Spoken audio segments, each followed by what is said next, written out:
Now, to continue, we need a feed model.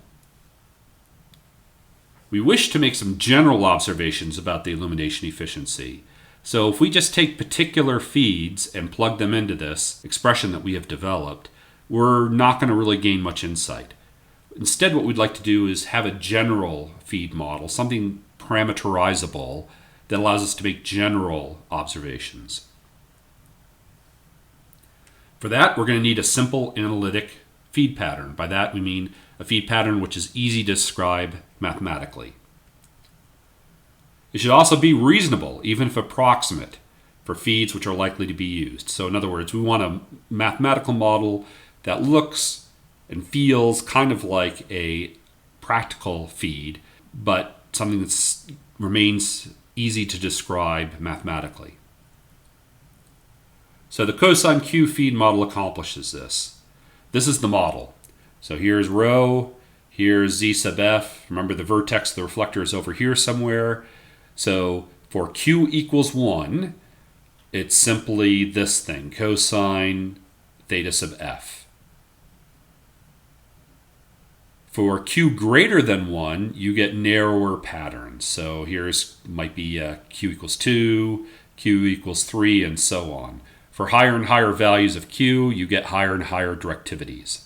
And then here's the mathematical expression that describes that behavior. Now, the nice thing about this model is it gives us some nice mathematical results. First, the directivity of this feed is expressible in terms of Q. Specifically, it's 2 times the quantity 2Q plus 1. So, for example, when Q equals 1, that's a cosine theta sub f pattern.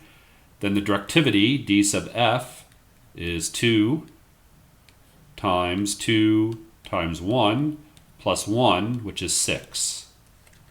So the directivity of a Q equals 1 cosine Q feed is simply 6. The spillover efficiency you can now calculate using the expressions we've developed earlier in this lecture. It turns out that the spillover efficiency is 1 minus cosine theta naught. Theta naught, again, is angle to the rim. And cosine theta naught is raised to the power 2Q plus 1. For the taper efficiency, turns out there's no simple expression that works for all Q. And therefore, there's no simple expression that works for all Q that yields the value of the illumination efficiency.